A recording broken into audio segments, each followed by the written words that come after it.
Bienvenidos y bienvenidas a Capital Empresa. Y como cada viernes en nuestro programa hablamos de talento senior en Capital Senior. Y lo hacemos de la mano de Oriol Brutau.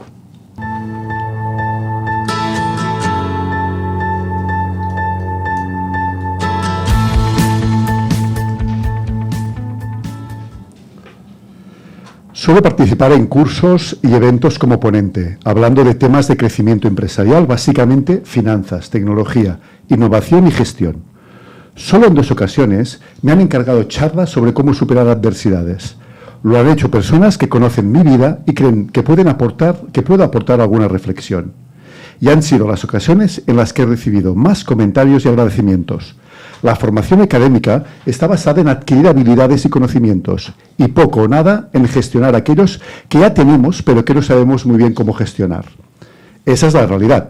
Nosotros tenemos los recursos para gestionar adversidades, solo hay que buscar en nuestro interior con un cierto enfoque. Este texto forma parte del prólogo que nuestra invitada de hoy me hizo para mi libro. Esto es Capital Senior, empezamos. Pues sí, Oriol, arrancamos ya con Capital Senior, el espacio donde semana a semana reconocemos el valor del talento senior, destacando a esos profesionales que siguen contribuyendo, evolucionando y demostrando que la experiencia es un recurso clave. Y si te parece, como hacemos semanalmente, vamos a arrancar con la entrevista del programa.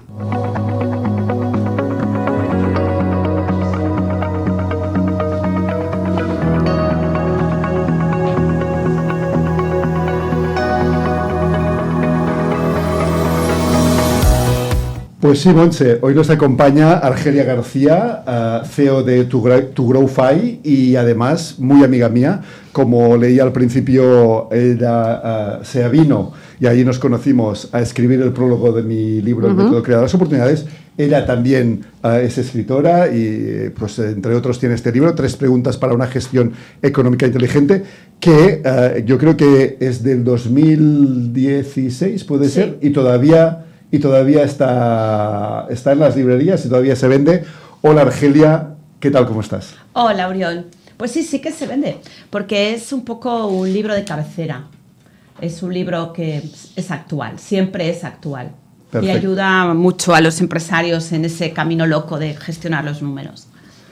Pues bienvenida Argelia, y para empezar nos gustaría saber un poco de ti y, bueno, ¿qué te ha llevado a crear tu propia compañía? ¿Cuál ha sido el recorrido que tú has pasado por consultora, por directora financiera, etcétera, etcétera, hasta constituir ToGrowFi? Pues, bueno, voy a intentar ser breve, tú me avisas si me extiendo demasiado, pero pues mira, ya va a hacer pronto 18 años que emprendimos con la dirección financiera externa. Yo estuve en auditoría, luego estuve en una multinacional del grupo Bayer, en varias posiciones: auditoría interna, controlling, dirección financiera España y Portugal, plataforma internacional. Y después de 16 años, y en esos momentos de lucidez que a veces las adversidades te dan, y en ese caso fue un cáncer, decidí cambiar, dejar la multinacional y el mundo. Bueno, yo, para que me entendáis, compraba la ropa de mis hijos en el aeropuerto y la cosmética y, en fin, pues era una vida bastante, ya sabéis cómo es. Y decidí, pues, emprender. No porque emprendiendo concilies más, porque eso no es verdad, sino porque eres más dueño de ti mismo, ¿no? Y haces las cosas más como crees que hay que hacerlas. Y eso fue lo que me llevó a emprender, junto con mi marido, en 2006. Y creamos External Financial Management en ese momento. Y a partir de ahí continúa desde el 2006 con esta evolución, ¿no? Ya sí, emprendiendo y como empresaria ahora ya. Sí, ya he dejado de ser emprendedora, pero no te creas, porque yo todavía me siento emprendedora. Ahora nosotros empezamos con dirección financiera externa, externalización del área económica, siempre desde el punto de vista de controlling, de gestión, de toma de decisiones. Eso fue muy innovador en su momento. De hecho, ese concepto en España no existía. Sí, en Europa, yo lo conocía por mis colegas europeos, y siempre ligada a tecnología. Y claro, ¿qué ha pasado? Que ahora estamos en un momento brutal de transformación digital, y estamos súper preparados para ayudar a las empresas en esa transformación, ¿no? Y nosotros siempre hemos tenido ese concepto de la tecnología como humanista, ¿no? Que ayuda a las personas. Y parece que ahora es lo que el mercado está esperando y bueno, pues nosotros estamos preparados y estamos haciendo cosas muy chulas, emprendiendo mucho en tema digital, inteligencia artificial y muchas cosas muy chulas. ¿Y qué aprendizajes de tus experiencias anteriores consideras más valiosos para tu rol actual? Mira, todo sirve para algo. Esto sí que es algo que todos, cuando mis hijos eran pequeños, ahora recordando el libro, yo tenía un baúl, como siempre estaba viajando, con, ¿sabes? Aquello, el cordón verde, el cordón azul, el amarillo, que ahora traigan un zapato, ¿qué dices? Entonces yo tenía un baúl lleno de cosas que ellos ya lo sabían. Pensaba, bueno, te llega la notita de que tienes que llevar a los niños al colegio con un no sé qué, pues allí había de todo. Pues yo creo que la vida es un poco eso, ¿no? Saber hacer ese baúl permanente de cosas que luego de repente dices, esto me sirve para aquello, ¿no? Igual que las personas y el networking, una de las cosas más importantes es tener buenas conexiones con las personas, porque al final, esto lo aprendí de una empresaria hace muchos años que decía, lo importante es poder coger un teléfono y llamar a alguien que te ayude. Y sigue siendo así, el poder pedir, ostras, esto yo no sé de esto, pero de esto quién sabe. Y esto es muy importante. De hecho, esto es un recurso de esos recursos invisibles, ¿no? De esos que nos ayudan a emprender o a buscar o a encontrar una posición profesional que nos complazca, que es el recurso del networking, de las relaciones interpersonales, ¿no? Esto tú como emprendedora, pero también como empresaria y además en el área financiera, yo creo que debe ser importante, ¿no? Porque en cualquier momento necesitamos una ayuda de alguien en algún momento y... Saber pedir ayuda es algo muy importante. Y no estamos acostumbrados. Yo a veces he hablado con empresarios antiguos, digamos, formados, que me decían, yo decía, pero es que te podemos ayudar. Pues que yo nunca he pedido ayuda, siempre he salido solo. Digo, pues que es mucho más caro que pedir ayuda, decir, de esto no sé. Y en estos momentos que necesitamos, sobre todo profesionales con capacidad de aprendizaje, lo más importante es reconocer, de esto no sé. Y como senior es súper importante, me enseñas, ¿sabes tú? Y hay tanto conocimiento. Bueno, la inteligencia artificial nos lo demuestra, que es lo importante. Saber, no, es hacer prompts, saber preguntar. Sí. ¿Qué necesito? Eso es lo importante. ¿Qué es lo que, o sea, dedicarle suficiente tiempo a algo para entender qué es lo que no entiendo? Y eso, la respuesta está ahí, ¿no? Entonces, a partir de ahí, eso es lo más importante. Y pedir ayuda y no intentar llegar a todo, los egos muy grandes, eso no nos ayuda a nada. Nada. Hay algo, Montse, que a mí me gusta cuando hablo con Argelia, porque, claro, ella está acostumbrada a asesorar empresas, ¿no? Ella dirá, de todos los tamaños, y es cierto, pequeñas, medianas, grandes, pero a empresas. Pero lo que pasa es que siempre, Argelia, tú tienes un matiz, y a mí me fascina, que es el de las personas.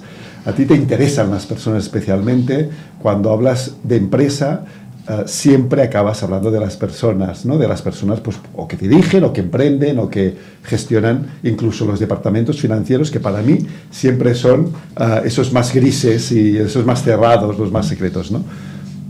Cuéntame, ¿realmente te fascinan las personas? Porque luego vamos a hablar de los emprendedores seniors. Es que es una cosa tan obvia, porque ¿quién hace las cosas en la empresa? Las personas. Y yo a veces digo, las personas son los equipos, los directivos y los clientes. Todos estos son personas. Y a veces hay que explicarlo, porque parece que sean una ente, que no sé. Pero a veces me acuerdo en una clausura de un congreso que había de empresarios y les dije, bueno, ¿tú sabes si a tu equipo le duele la tripa o le ves con mala cara, le has preguntado qué le pasa? O a veces preguntar, ¿estás bien? Y la gente te explica y esa persona automáticamente el estrés le baja. Porque sabe que su director, su responsable, sabe pues, que ha pasado una mala noche, que su madre está ingresada, que lo que sea. Entonces, es que ¿cómo podemos olvidarnos de las personas? Ahora hablamos de Industria 5.0, la Unión Europea la ha definido como human-centric, y creo que es lo más inteligente que la humanidad ha hecho desde que está en el planeta. ¿Es que hay algo más importante que las personas? Es que no entiendo muy bien Y las personas, el planeta, ¿no? Porque donde vivimos las personas, por eso es importante. Entonces, no sé. Sí, pero esté o no esté, hablemos o no hablemos de ello, es como un concepto que, aunque parezca mentira, es nuevo. Hablar de las personas, ¿no? Que hablen ahora de human-centric es como muy revolucionario, ¿no? Y parece una paradoja, ¿no? Antes de entrar en el estudio hablábamos del estoicismo, ¿no? Y claro, parece que hay una regresión al humanitarismo, ¿no? Y a volvernos a conocer a nosotros mismos. Sí, no sé, yo pienso que el humano, yo creo que todo el humano se pregunta, ¿qué hacemos aquí? ¿Quién soy? ¿No? Y hay yo canto gospel, y hay una canción de gospel spiritual que dice que no somos seres viviendo una experiencia, seres viviendo una experiencia espiritual, sino que somos seres espirituales viviendo una experiencia humana. Y no sé qué somos, ni dónde vamos, ni de dónde venimos, pero es evidente que sentimos que nos duelen las cosas y que somos los que somos capaces de hacer grandes cosas y las peores. Entonces, es importante entenderse y conectar con las personas. Y seguramente la satisfacción que da cuando haces algo en equipo que funciona, ¿no? Cuando tienes un equipo deportivo, un equipo de trabajo, unos alumnos, ¿no? Y como ves que la gente evoluciona y crece porque conectas, es una magia muy especial la que somos capaces de construir, ¿no?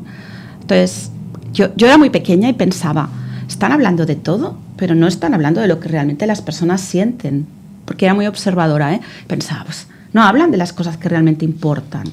Y yo creo que tenemos que hablar más de las cosas que realmente importan, de si estamos bien, de si nos duele algo, de cómo tenemos que cuidarnos, cómo tenemos que cuidar a los demás. Pues sí, pues ves cómo acertaba, le interesan mucho más las personas que las empresas. Bueno, es que al final todo sale de nosotros. Todo sale de nosotros. Pero está evidente y cuesta tanto hablar de ello. Sí, es sencillo, pero, sí. Pero cuesta, es verdad. Sí. Hablando de cuidarse, ¿no? Hablemos también de las finanzas, de cuidar las finanzas. Estamos en Capital Senior y aquí también nos preocupa y nos ocupa entender cuáles son los mecanismos que suceden en la vida de los seniors, ¿no? Cuidarnos a los seniors, y a partir de los 50 sabemos que tenemos que cuidarnos porque físicamente, de salud, porque lo notamos, lo llevamos de encima. Pero, ¿y de las finanzas? ¿Cómo tenemos que cuidar nuestras finanzas? Pues mira, yo a partir de los 50 años recomiendo siempre a mis clientes que se hagan un Excel o similar. Digo similar porque hay algunos que el Excel produce alergia, otros que lo tienen superado, pero tú tienes que saber cómo vas a vivir, esa edad maravillosa que hay entre los 65 y los 80, y cómo vas a vivir después si las cosas se complican. Y hay que enfrentarse a esto. Entonces, ¿vas a trabajar, no vas a trabajar? ¿Vas a viajar? ¿Cómo está tu pareja? ¿Tienes un hijo bien o necesitas ayudar? ¿Tú qué tienes por delante, no? Y el otro día, por ejemplo, esta semana hablaba con una empresaria de 70 años que no ha planificado nada. Ha trabajado toda su vida, ha creado una empresa, tiene a sus hijos trabajando, y ahora los hijos tendrán que montar un sistema para mantenerla, porque no se ha preocupado para nada de constituir un fondo para protegerse, ¿no? Y yo creo que una de las cosas que un senior tenemos 2 o 3 obligaciones, ¿no? Una obligación para mí importante que tenemos es mantenernos en forma, no abandonarnos. Hacer deporte, comer bien, cuidarnos, ir al médico, no hacer tonterías, pasarlo bien, tener amigos, divertirnos. Y esto es muy importante, porque si nosotros estamos bien, no daremos la tabarra a nadie, ¿no? Pero claro, para eso hace falta dinero. Y tenemos que preocuparnos y reivindicar ese dinero. Entonces, si resulta que a ti, por lo que sea, tú tienes una pensión de 1.500 y tú necesitas 4.000, pues tendrás un tiempo para decir cómo llego ahí, ¿no? Entonces, hay 1.000 cosas que podemos hablar si queréis, pero tú tienes que enfrentarte a la realidad. ¿Qué es lo que veo? Que muchas veces cuesta enfrentarse a la realidad de que los humanos nacemos, crecemos y morimos. Y esto es un gran freno que nos hace pasar los últimos años muy mal. Esta es mi visión. Pero entonces, claro, tendríamos 2 escenarios. Déjamelo simplificar así. El escenario del senior en activo, que tiene pues ingresos recurrentes y cierta capacidad de ahorro, y entonces podríamos transportarlo a decirle, pues oye, mira, el 20% de todo lo que ingreses lo guardas para cuando lo necesites, para cuando no estés en la de profesional o de trabajar y tal. Pero luego tenemos el escenario B, y me gustaría que me hablases de los dos, de si eso no es, del que, bueno, a pesar de todo, estamos en una crisis de senior, cuesta llegar a final de mes, las hipotecas o los alquileres están por las nubes, no hay capacidad de ahorro, y entonces, ¿cómo voy a gestionar, a planificar a largo plazo si no, mis ingresos de ahora no son suficientes?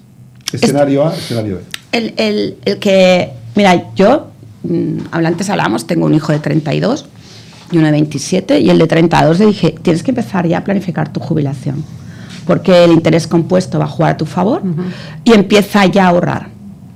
Y la verdad es que ellos han recibido una educación financiera desde pequeños bastante estoica, y tienen una conciencia financiera importante, ¿no? Y tú has hecho una frase, un día que hablaba con una compañera china, y me decía, es que estáis locos aquí. ¿Cómo que no llegáis a final de mes? Es que gastáis en tonterías, es que no ponéis la prioridad donde la tenéis que poner, es que porque tienes que vivir aquí, porque tienes que pagar una hipoteca a la que no llegas. La gente vive de una forma absolutamente loca, porque hablaba también con otra y me decía, bueno, está pagando una hipoteca de 2.500 euros. Oye, una hipoteca de 2.500 euros quiere decir que esa casa no es para ti. Punto.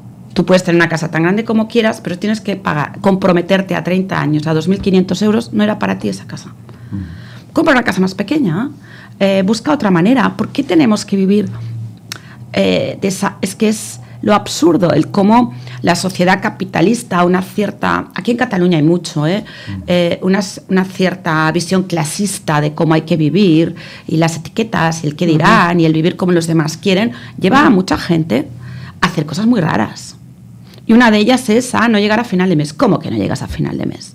No llegas a final de mes porque no te organizas. Mi madre siempre decía, no lo entiendo, porque yo lo divido en 4 y cada semana tengo eso, y eso hacía sobrecitos, ¿no? Entonces esto ya no lo veo, ¿no? El ahorro es aquello que tienes que hacer a principio de mes. Yo he decidido ahorrar tanto y eso lo guardo, entonces eso no se toca.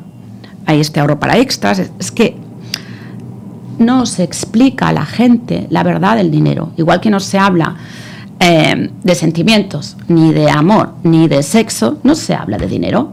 Vivimos los humanos sin hablar de la realidad de la vida. No quiero cambiar el tema, pero seguimos teniendo a los adolescentes sin darles educación sexual, ¿verdad? Y educados por la pornografía. Entonces, el otro día me llama un banco y me dice, oye, que tenemos un préstamo para lo que quieras, para tus sueños, porque tú te lo puedes permitir. Digo, perdona, ¿no se te cae la cara de vergüenza de hacer esto? O sea, la gente no se tiene que endeudar para ir de vacaciones. Si no puedes ir de vacaciones, pues te vas a ver a tu abuela o a tu prima del pueblo, o te vas de camping, o sales y vuelves en el día y te comes un bocata en la playa. No pasa nada, pero no te pides un préstamo de 20.000 euros para ir de vacaciones.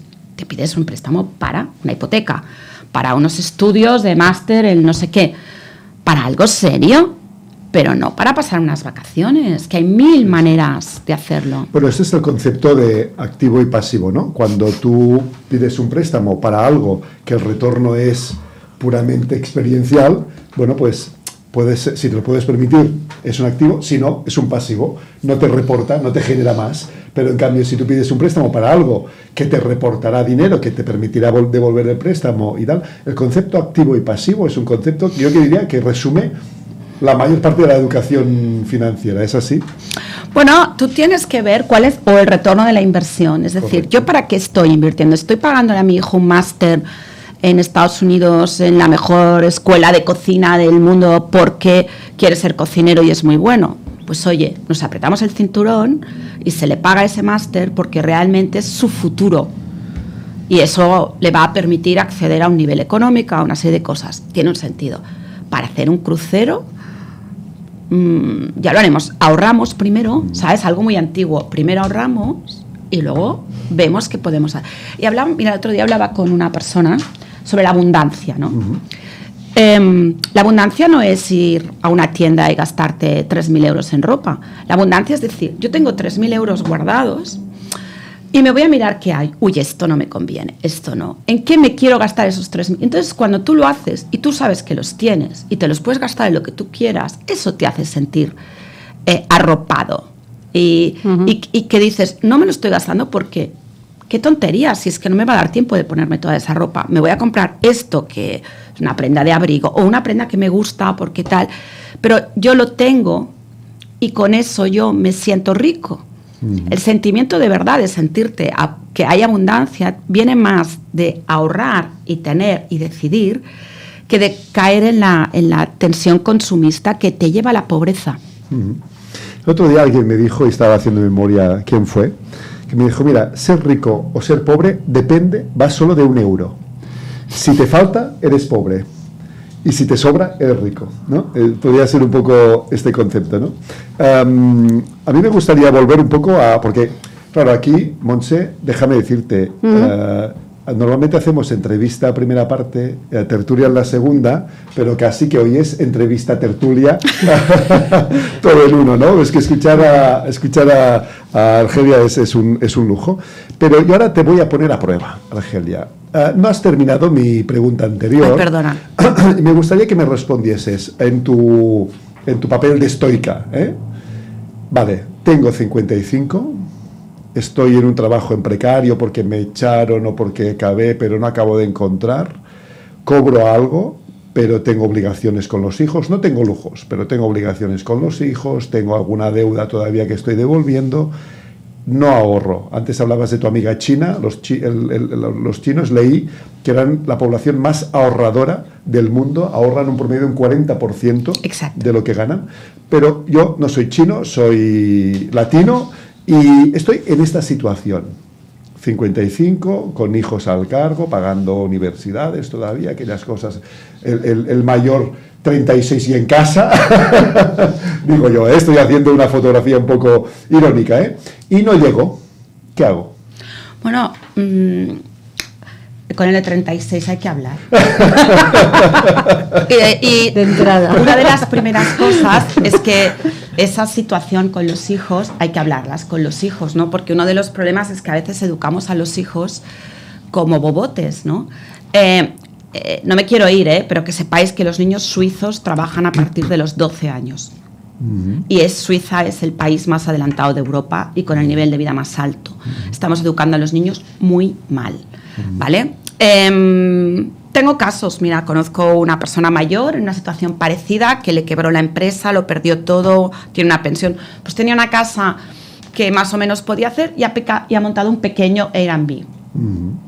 Ha buscado soluciones, ha buscado trabajos, han seguido trabajando, personas que hacen jubilación activa y siguen trabajando más años, generando ingresos.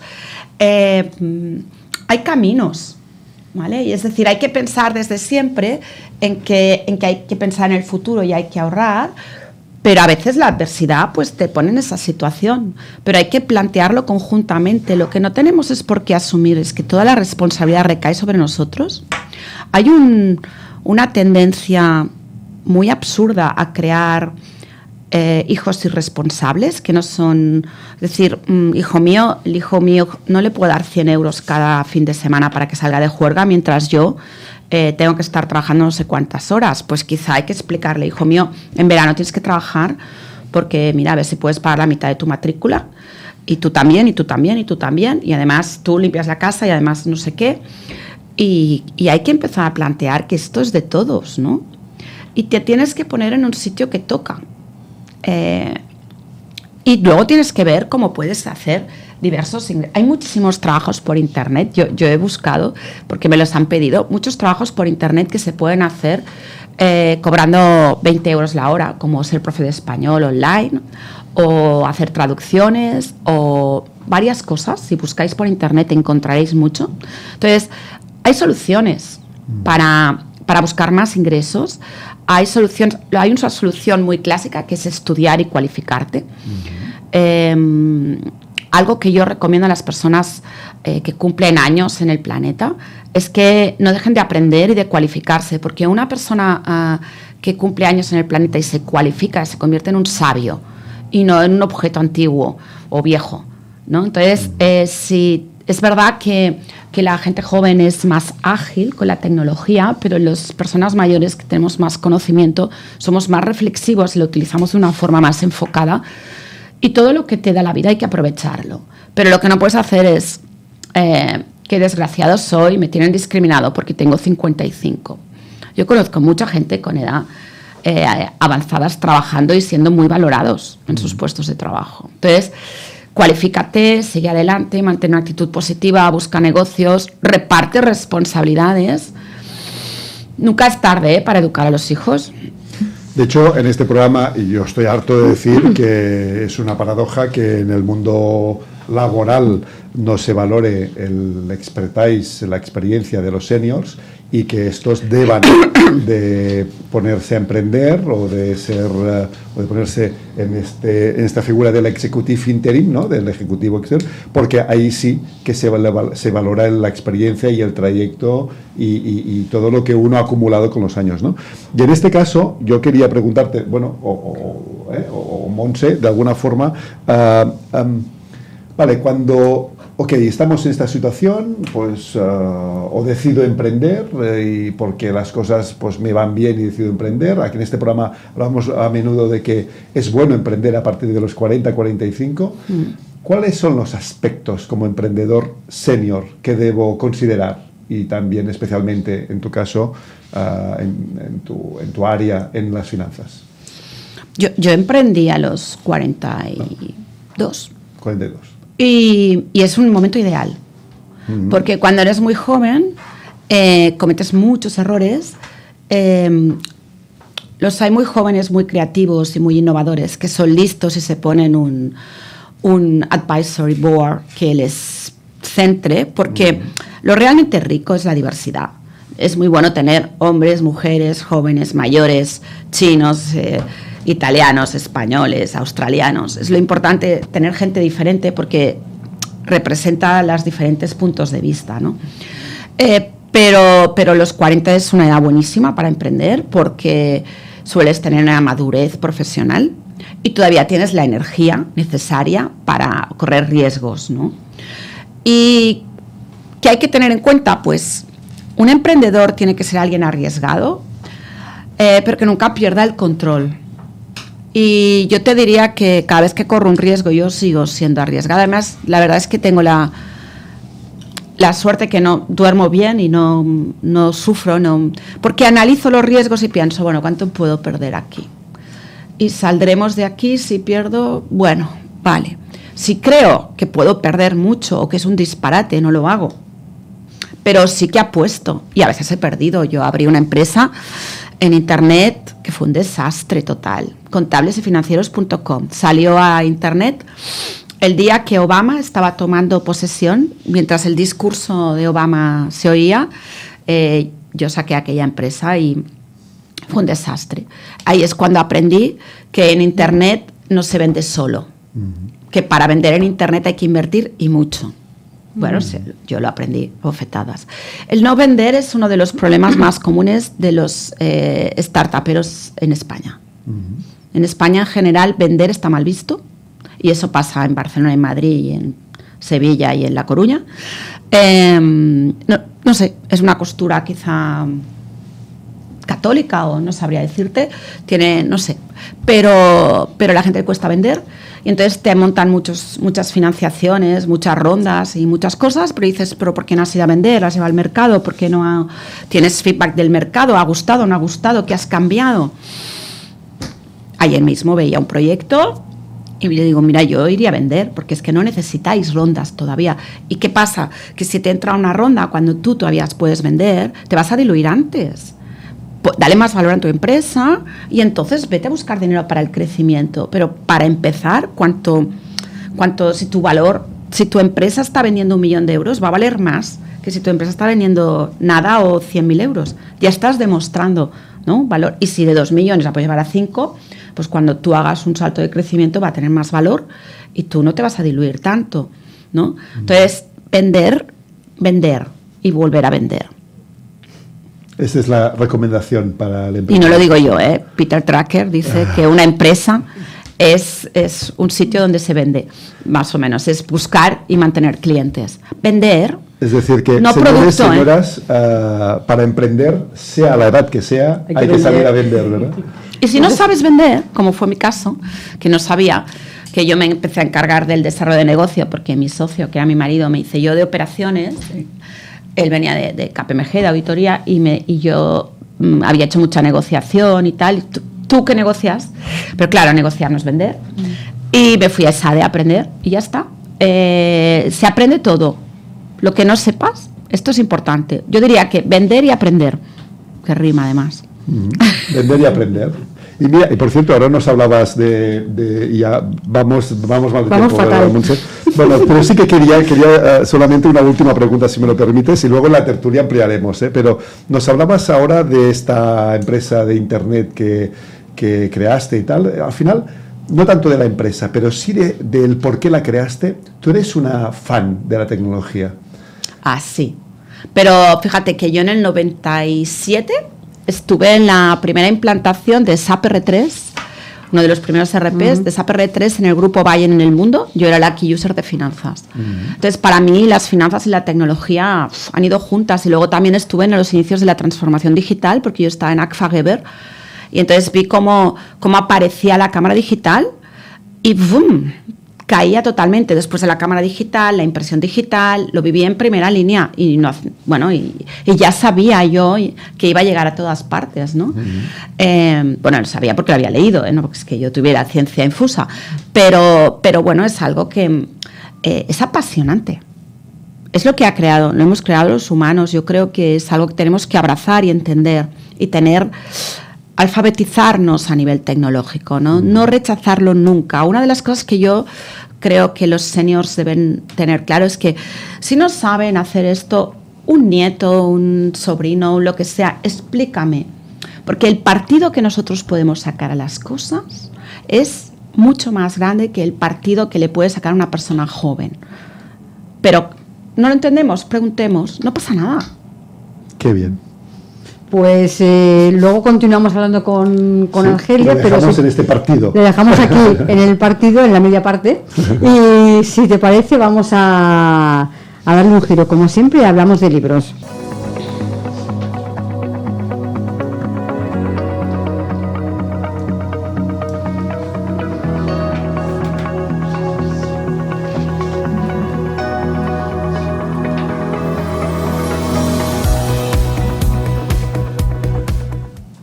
Y como cada semana, para hablarnos de libros, Diego Torres, bienvenido. Muchas gracias. Cuéntanos, ¿qué nos traes hoy? Pues bueno, en la entrevista anterior hemos hablado mucho de personas, pues el libro que he escogido para comentar hoy va justamente de esos, de personas. Es un ensayo de un historiador con el sugerente nombre de Guerreros, Rebeldes y Santos. Temkin, que es el autor, es doctor en historia, es profesor de liderazgo e historia en una universidad china y también en Harvard, y ha escrito este libro a partir de su experiencia de enseñar en Harvard a alumnos de países muy distintos, de procedencias muy distintas, de enseñarles ejemplos de liderazgo. Él parte de una sensación que yo creo que muchos compartimos, ¿no? Que es una sensación de, ostras, estamos en crisis, ¿no? El liderazgo está en crisis. Hay un montón de individuos que parecen irresponsables, que parecen poco preparados y que están en cargos de responsabilidad y que están tomando decisiones. ¿Y qué está pasando, ¿no? ¿Qué tipo de líderes tenemos? Y él quiere enseñar a sus alumnos, y el libro lo que hace es trasladar esas experiencias en el aula a un público más amplio. Quiere enseñarles cómo toman en la realidad decisiones los líderes. Y lo que hace es analizar la historia, analizar distintos ejemplos concretos y ver qué podemos aprender. ¿Qué podemos aprender para nuestro mundo actual? No es un libro de historia para conocer el pasado, sino es un libro de historia para entender qué tipo de líderes necesitamos hoy en día para nuestras organizaciones, ¿no? Lo que hace es centrarse en cómo han tomado decisiones aquellas personas que han tenido que tomarlas en las peores circunstancias, porque en circunstancias buenas todo es fácil, en las circunstancias difíciles es cuando se ven las diferencias, ¿no? Y sí que está estructurado como un libro de historia cogiendo casos a lo largo del tiempo, pero siempre con este aprendizaje, y además sugiere películas, documentales, otros escritos, que todos son tremendamente interesantes. Yo me lo he acabado y no paraba de apuntar cosas que tenía que estudiar después, ¿no? A ver, él dice, hay líderes que pueden ser guerreros que luchan por una causa noble, hay rebeldes que están intentando luchar por la justicia en unas condiciones difíciles, hay santos que se sacrifican por un bien mayor, pero las circunstancias influyen mucho. Y de hecho, no nos contesta, pero está siempre sopesando qué es lo que sucede. ¿Las circunstancias crean al líder o el líder es el que cambia la historia, ¿no? Hay unos primeros capítulos sobre los líderes que están en el poder, las personas que todos sabemos que están en las portadas de los libros en la sección del liderazgo, ¿no? Curiosamente empieza con un caso de la Biblia, ¿no? Habla del rey David, y lo utiliza para hablar de Maquiavelo, que fue, digamos, el primer pensador que habla de cómo sostenerse en el poder cuando ya estás en el poder, ¿no? Pero es un capítulo relativamente breve, ¿no? A partir de ahí empieza a hablar de, bueno, no siempre estás en el poder y en una situación estable, sino qué sucede cuando un líder se enfrenta a una crisis. Por ejemplo, me parece apasionante el análisis que hace de la Gran Depresión y de la diferencia entre los dos presidentes americanos que tuvieron que enfrentarse a esa situación. El primero, que fracasó como líder, siendo una persona muy capacitada, y el segundo, por el que nadie daba un duro y que, sin embargo, pues gestionó bastante bien la situación, siempre trabajando en favor del pueblo americano, ¿no? También habla de cómo se gestiona el liderazgo cuando no tienes poder en absoluto. Y ahí pone muchísimos ejemplos de situaciones muy distintas, ¿no? Pero me ha gustado mucho el análisis del sufragismo, ¿no? De la lucha por conseguir el voto de las mujeres, y hablando de dos personas, dos mujeres que lideraron distintos movimientos con estrategias muy distintas. Una más de oposición frontal al poder y otra más de, bueno, vayamos a conseguir pequeños logros y vayamos a conseguir cambiando el sistema desde dentro. Y él no toma demasiado partido, sino que muestra ejemplos y posibles estrategias de las personas que están luchando en esas situaciones. De aquí pasa a un análisis de lo que el liderazgo cuando te enfrentas a una tiranía. Hay un ejemplo digamos más cercano que tenemos, que es la resistencia francesa, y quiénes eran las personas que luchaban en la resistencia, cómo cambia la historia a lo largo, cuando parece que van a ganar unos o cuando ya se ve que no van a ganar esos. Analiza también la independencia de Argel y como curiosamente hay algunas cosas que personas que lucharon en la resistencia francesa después no entienden cuando eso se aplica a otro pueblo. Y me pareció muy interesante el análisis de la dictadura de Trujillo durante la República Dominicana. Habla de las situaciones en guerra, donde cambian las situaciones y la maquinaria casi pasa por encima de los líderes. Analiza tanto Japón como Estados Unidos en la Segunda Guerra Mundial. Grandes errores cometidos por líderes que parecían realmente muy buenos, y el tema de Vietnam con Nixon y McNamara es apasionante. Tengo pendiente verme varios documentales que recomienda, que los quiero ver sin falta. Y finalmente analiza los líderes que han conformado más nuestro mundo actual, como Margaret Thatcher. Yo he disfrutado muchísimo.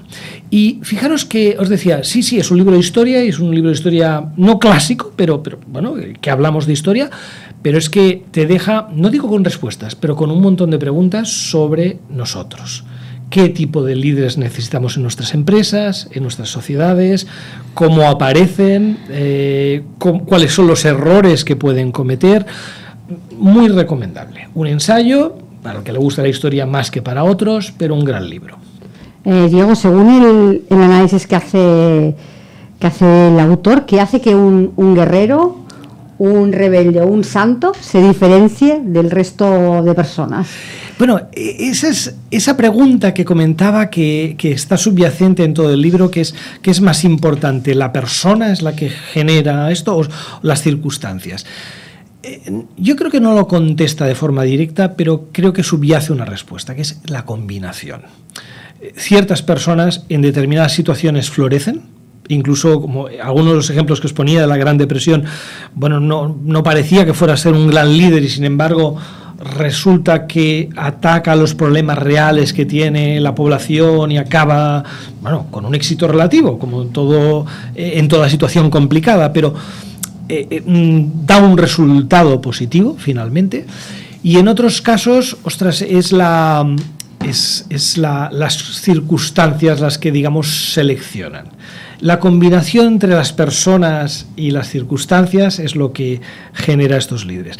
Muchos de los ejemplos, sin embargo, no son de éxitos y de grandes líderes, sino de lo que decía, de fracasos o de fracasos relativos, o bueno, cómo tomas esa decisión en una situación en la que hagas lo que hagas vas a salir perdiendo, o hay una gran pérdida en cualquier caso.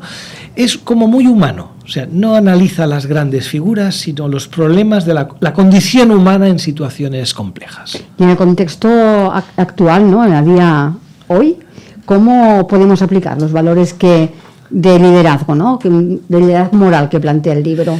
A ver, a mí lo que más me ha hecho pensar en relación con el mundo de la empresa y del profesional senior sería la importancia de analizar las circunstancias en las que estamos. Porque dado que los liderazgos que se necesitan van a ser muy distintos en una situación en el poder, en una situación en la que creas algo nuevo, en una situación muy complicada, es que tu estilo habitual o cómodo de liderazgo a lo mejor no funciona.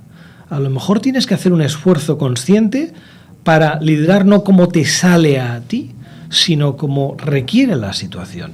Y esto en management está muy estudiado. O sea, el liderazgo situacional es una teoría que tuvo éxito y se estudió mucho en las escuelas de negocio hace bastantes años, pero que últimamente parece que tenemos como un poco olvidada, ¿no? Y tendemos a idealizar a determinados líderes empresariales que han tenido un gran éxito, pero bueno, es que es un éxito en esas circunstancias, a lo mejor en otras no funcionaría su sistema, ¿no?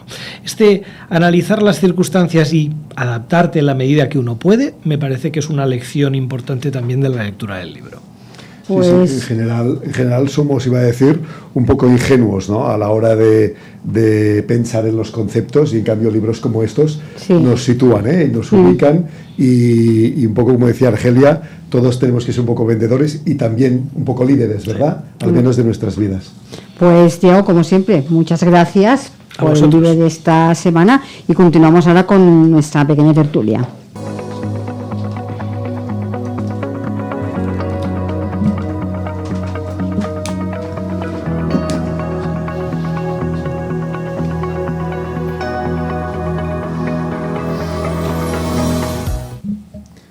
Bueno, pues ya en tiempo de tertulia nos incorporamos todos, tanto gracias Diego por este análisis del libro, y Argelia también por acompañarnos hoy.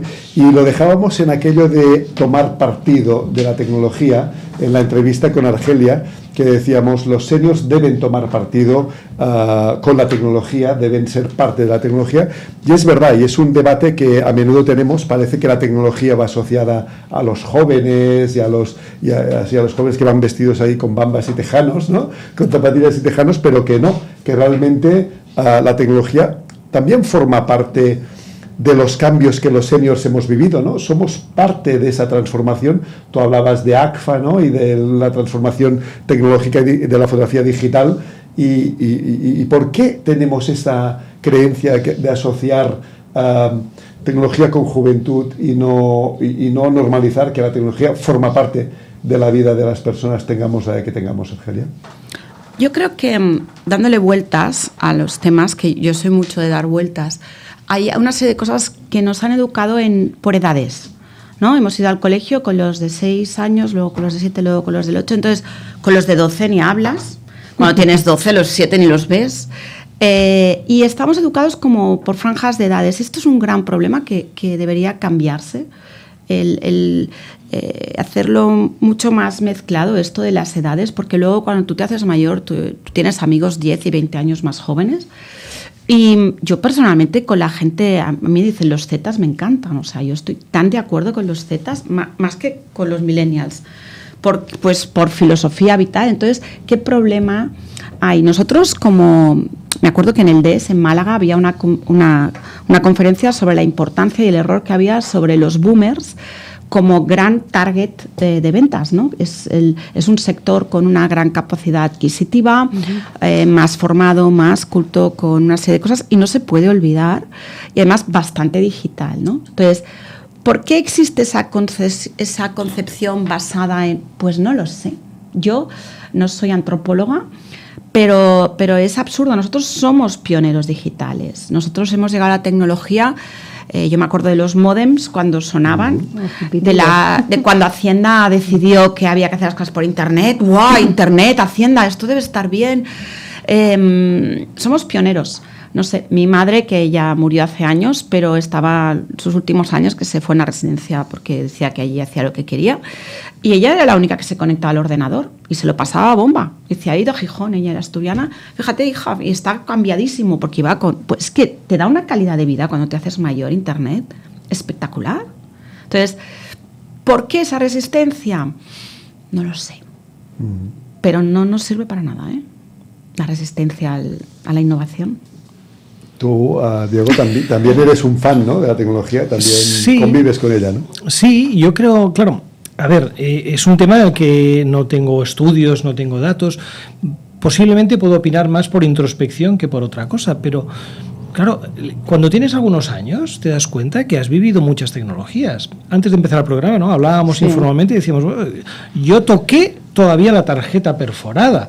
Pasamos del mini ordenador, pasamos al ordenador de sobremesa, los portátiles. Claro, cuando pasan los años te das cuenta que has tenido que aprender tantas tecnologías nuevas que dices, bueno, la que me venga me da igual, o sea, ya la aprenderé, no supone ningún esfuerzo extraordinario. Sí que es verdad que hay personas que a lo mejor se han acomodado, han querido cambiar menos, y eso es peligroso. O sea, esa apertura, esa curiosidad es necesaria. Pero, mira, antes comentabas, ¿verdad?, en la entrevista anterior, la importancia de aprender durante toda la vida. Para todos. O sea, si un joven hoy en día no aprende, a la velocidad del cambio quedará desfasado muy rápido. Pues eso es para todos. Pero si hay ese componente de curiosidad y de aprendizaje, yo no le veo al menor problema. No sé por qué se asocia el problema con la tecnología a una franja de edad. Sí, sí. Mira, desde aquí mi pequeño homenaje a Javi, que está en la cabina y ni lo escuchan nunca ni lo ven, pero él toca muchos botones. Vaya, yo veo ese cuadro de mando que gestiona. ¿Qué más botones tocan aquí? Y yo no sé, se le ve mucho más joven de lo que parece, pero tiene su edad entrada, ¿no? Ya. Sí. Sí, pues mira, mi homenaje para ti, porque eres el amo de la tecnología en este plató. Sí. Y Argelia, vayamos hablando hoy un poco de lo que nos parezca. Tenemos escasamente 10 minutos, pero sí que no me gustaría que te fueses un poco sin contestarnos o sin hablar o sin debatir sobre los retos que tenemos. Hemos hablado del pasado, de dónde venimos y de lo que somos, pero ¿hacia dónde vamos? ¿A qué retos nos enfrentamos? Especialmente también como seniors. Como seniors, yo creo que como humanidad nos enfrentamos a la construcción de un nuevo mundo mucho más tecnológico. Tenemos como reto inmediato que la inteligencia artificial nos ayude y nos respete como humanos. Y tenemos... Yo creo que los seniors podríamos ser unos grandes activistas, porque podríamos luchar por muchas causas, la primera la nuestra. Claro, porque hay que defenderse de los edadismos y las tonterías y de poder trabajar más y de poder combinar la pensión es decir, deberíamos buscar otra forma de vivir esta época de nuestra vida con suficientes recursos, con sistemas de co-living agradables que no sean las residencias clásicas, con sistemas de fomento el mantenimiento del cuerpo.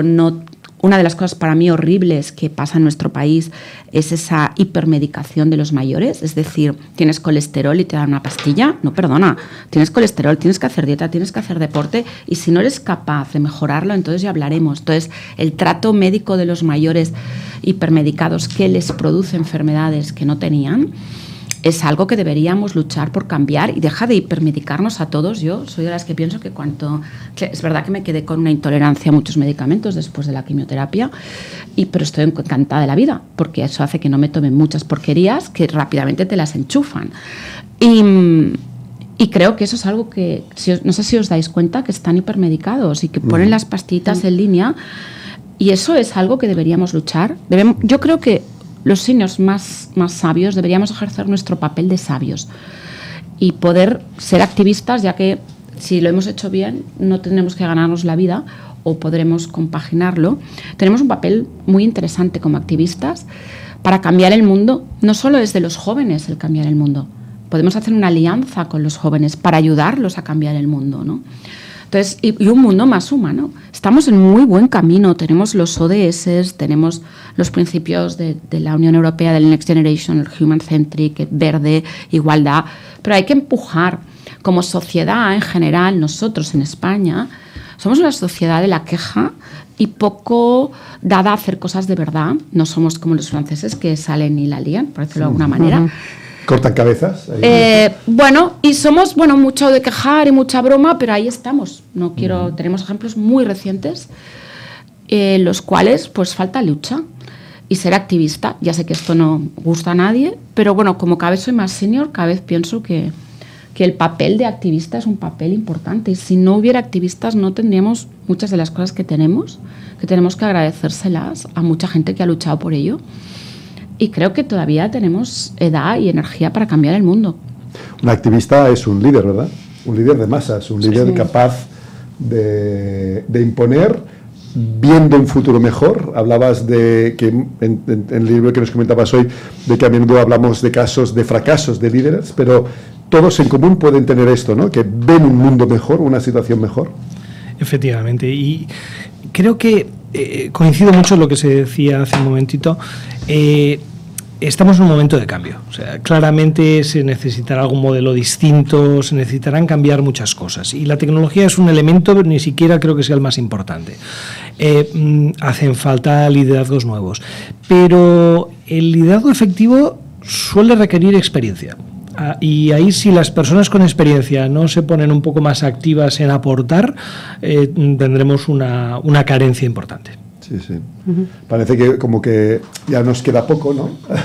Como que delegamos todo el proceso, ¿no? Y yo estoy de acuerdo. Bien, yo hago activismo activo, es una redundancia, pero hago activismo activo en LinkedIn, y yo veo cientos de miles, si no exagero, de personas que se ven en apuros porque no se sienten escuchadas, ¿no? Y esto también yo pienso muy a menudo, tenemos un punto de responsabilidad, porque si no eres tú el que gritas, ¿cómo te van a escuchar, no? Esto va en relación a este activismo consciente y a este liderazgo situacional que nos hablaba Diego, ¿no? Pero eso tiene mucho que ver con que estamos muy acostumbrados a delegarlo todo. Delegamos las finanzas ya para empezar. Nuestras finanzas las llevan otros y no las llevamos nosotros, ya delegamos. Delegamos. Cuidado que Argelia vive de que le deleguen las finanzas, ¿eh? Sí, ya. Pero hay cosas que siempre les digo, esto no lo puedes delegar, tú tienes que saber. Sí. Y aquí somos mucho de delegarlo todo, y al final, y el hacer, ¿dónde queda? Somos un poco naif también, ¿no? Porque nos creemos que alguien lo arreglará, alguien de algún modo, por eso... Todo está cambiando. Es verdad, yo me dejo fluir porque me he leído un libro de autoayuda y me han dicho, fluye. Y entonces a veces malinterpretamos aquello de, toma las riendas, ¿no? Imponte, ¿no? Actúa sobre tu propia vida y gobiérnalo. ¿Cómo ves el escenario? Yo tengo que decir que juego con ventaja, porque mi padre me educó y me decía una cosa siempre, y me decía, hija mía, en un mundo ideal la gente te respetaría, pero esto no es un mundo ideal, así es que tú tienes que hacerte respetar. Y eso desde muy pequeña. Y eso creo que deberíamos decírselo a la gente, que deberían respetarnos por existir, pero eso no es verdad. Tienes que hacerte respetar, tienes que decir, tienes que hablar, tienes que exponer, tienes que correr riesgos. A veces no gustas porque otro piensa distinto, pero tenemos que volver a los valores, a la determinación, a la asertividad, a las personas de una pieza, esas cosas antiguas, tan antiguas que los griegos, epicúreos o estoicos, se basan en ellas. Entonces yo creo que no son antiguas, sino que son eternas, ¿no? Y eso la superficialidad de las redes sociales, el exceso de ¿cómo lo llama Marian Rojas? Endorfinas, de lo otro, no me acuerdo, otra hormona. Sí. La dopamina rápida está atontando a la gente que no es capaz de pensar con profundidad. O leer libros en profundidad, ¿no? Argelia, a mí me gustaría, no sé, esta tertulia entrevista que vamos haciendo durante todo el programa contigo, porque claro, eres como tu baúl, ¿no? Abres un baúl y vas sacando cosas y por cierto, es una metáfora que escribiste en el prólogo de mi libro y me gustó y gustó mucho. Permíteme volver al mundo empresarial, al que tú también conoces y cada día estás en contacto. ¿Qué retos tenemos? Antes te preguntaba sobre nosotros, sobre las personas humanas. ¿Qué retos tiene el ecosistema empresarial? Bueno, ahora nosotros, a ver, a nivel individual, es sobrevivir a la gestión que... Europa tiene un reto muy grande, que es simplemente no caer en la pobreza más de la cuenta.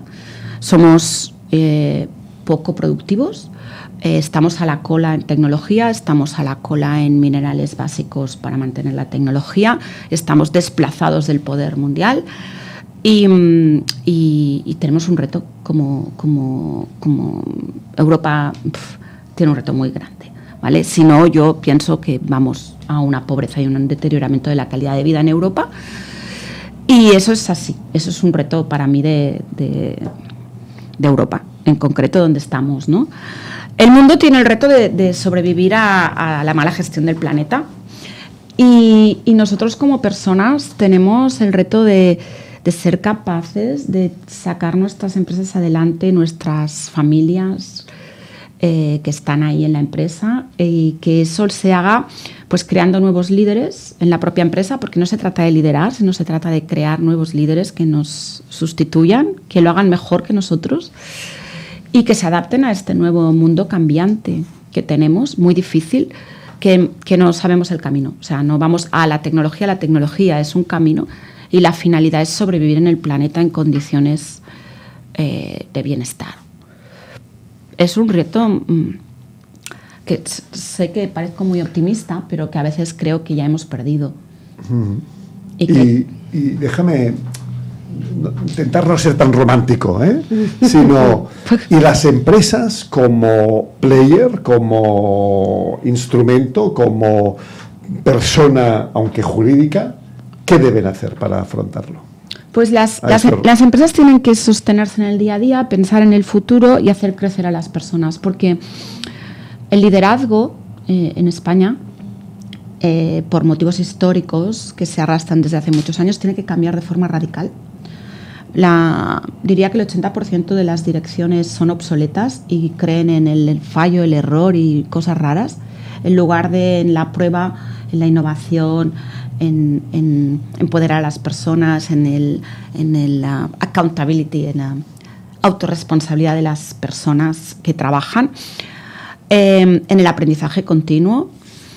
Y tenemos que cambiar la forma en que se gestionan las empresas para que las empresas creen nuevos líderes capaces de generar riqueza en un entorno cada vez más complicado, siempre enfocados en eso, en las personas.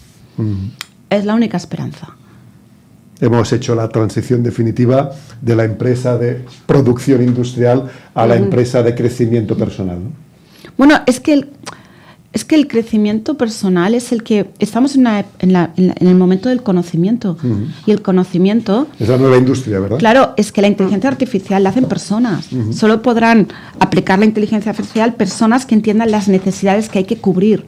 Porque hay una cosa esencial que es escuchar. Hay que escuchar al mercado, las necesidades de las personas, que es una cosa que nos falta muchísimo. Y en ese liderazgo, que digo, falta mucho escuchar qué es lo que está pasando en el mercado, qué es lo que les está pasando a las personas, qué necesidades hay, ¿no? Y tenemos un reto. Bueno, el informe Draghi es un tesoro para mí. ¿De la? El informe Draghi de septiembre de este año. La administración pública en general y la española en particular son altamente incompetentes e ineficientes. Yo os quiero decir que la semana pasada nos dieron una subvención de 200.000 euros para ejecutar el día 10 de diciembre de 2024. Porque claro, la persona que cogió el teléfono dijo, de 2025, genial, lo hacemos de 2024. O que todo el kit digital y el kit consulting se está sosteniendo por los consultores, algunos de los cuales se están arruinando porque tienen que hacer todo el trabajo y esperar un año a cobrar. O, bueno, el flujo de ayudas públicas no las financian los bancos ni las fintech, porque no confían en el gobierno español, ninguno, ni autonómico ni ninguno, lo digo en general, en las administraciones españolas. Sí te dan financiación para las europeas, no te dan financiación para las subvenciones. Es muy ineficiente, o sea, y ahora que estamos más cerca porque trabajamos un poco, es espectacularmente ineficiente. Bueno, pues necesitamos que nos animes, necesitaríamos, aquí 3 programas más para seguir hablando, pero lamentablemente... De momento nos sacamos las lágrimas. Lamentablemente hemos llegado a nuestro tiempo. Argelia, muchísimas gracias por haber pasado por el programa, un placer. Seguramente te veremos algún día más, si podemos, para seguir hablando. Diego, como siempre, y como cada semana, muchas gracias por el libro que nos traes, que al final vamos a tener que ampliar biblioteca, cada semana con un libro nuevo. Y Uriol, a ti como siempre, muchas gracias. Nada, gracias a ti, Montse, también gracias a Argelia. Yo te ficharía como ya cotidiana y Diego, tú ya estás fichado. Nos vemos la semana que viene. Gracias. Y a todos ustedes, muchas gracias por acompañarnos y solo recordarles que nos vemos de nuevo la próxima semana en Capital Senior, la semana que viene.